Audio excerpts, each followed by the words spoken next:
ازيكم عاملين ايه؟ يا رب دايما تبقوا بخير، وحشتوني جدا. النهارده هتكلم معاكم على ألبوم حمزة نمرة الجديد، ألبوم رايق واغنية رياح الحياة. بالخصوص انا هتكلم معاكم النهارده على اغنية رياح الحياة لحمزة نمرة، لسه نازله كده بقالها حبة حلوين. يلا بينا.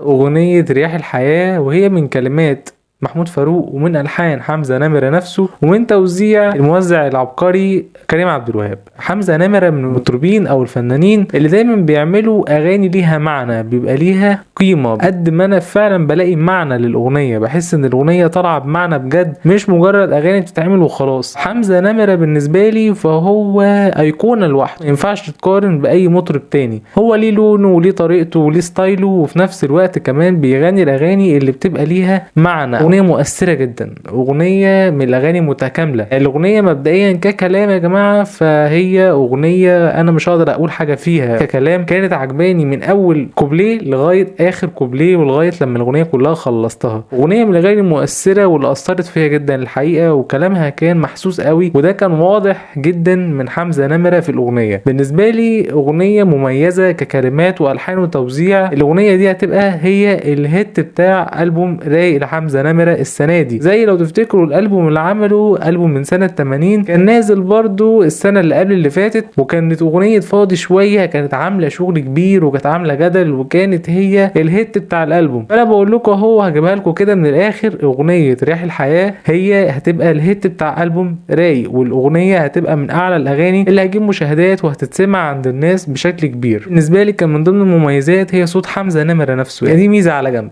ده غير طبعا اللحن بسهولة ان انت تحفظه، وممكن ان الاغنية تسمعها من المرة التانية او التالتة وتلاقي نفسك خلاص دندنت اللحن وانت قاعد، او الاغنية نفسها. فده حصل معايا انا شخصيا لما سمعت الاغنية للمرة التانية وبعدين التالتة وسمعتها تاني. الاغنية دخلت دماغي بشكل كبير وكانت عجباني جدا وكانت مؤثرة فيا قوي.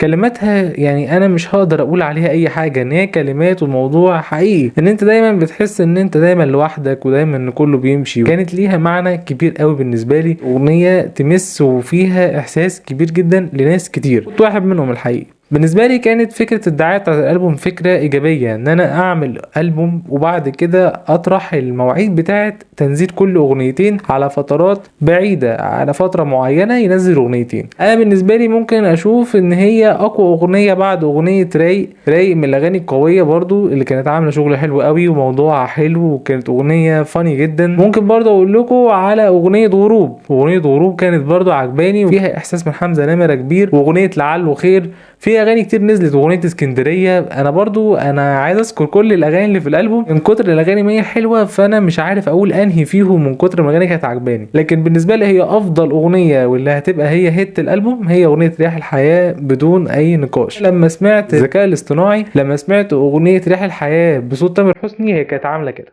السعادة يوم حتى المحبة خد وهات، وكلكم هجومكم زمان بيرمي افيهات، وزي عد صوم وسد جوعي ذكريات. انتوا قولوا رايكم، شايفين الاغنيه بصوت تامر كانت طالعه برضو باحساس زي حمزه نمره ولا لا؟ انا معاكم، الذكاء الاصطناعي مش هو ده الفصيل، يعني مش ده اللي بيعمل المركب، هو مجرد بيغير الصوت ما بين المطرب ده والمطرب ده، لكن الاحساس الاساسي بيبقى بتاع المطرب الاوريجينال، المطرب نفسه. لكن مجرد التون بتاع الصوت هو اللي بيتغير لمطرب من مطرب للتاني. فانا كانت عجباني جدا بصوت تامر بصراحه، ولو غناها كمان في الطبيعي كانت هتعمل شغل كبير، وانا شايف ان هي كانت هتنجح معاه جدا. خلي بالكم من حاجه، يعني معظم اغاني حمزه نمره لو راحت لمطربين تانيين كانت هتنجح وهتعمل شغل جامد جدا. لكن حمزه نمره برضو ليه لونه وليه طريقته. سمعتها بصوت حمزه نمره لاول مره، فخلاص انا مش هينفع اسمعها بصوت حد تاني، هي كده خلاص شكرا دي بتاعته. لكن انا لما سمعتها بصوت تامر كنت حاسس ان كان في اضافه، كنت حاسس ان هي كانت عجباني بالتون بتاع تامر لما سمعتها في الذكاء الاصطناعي.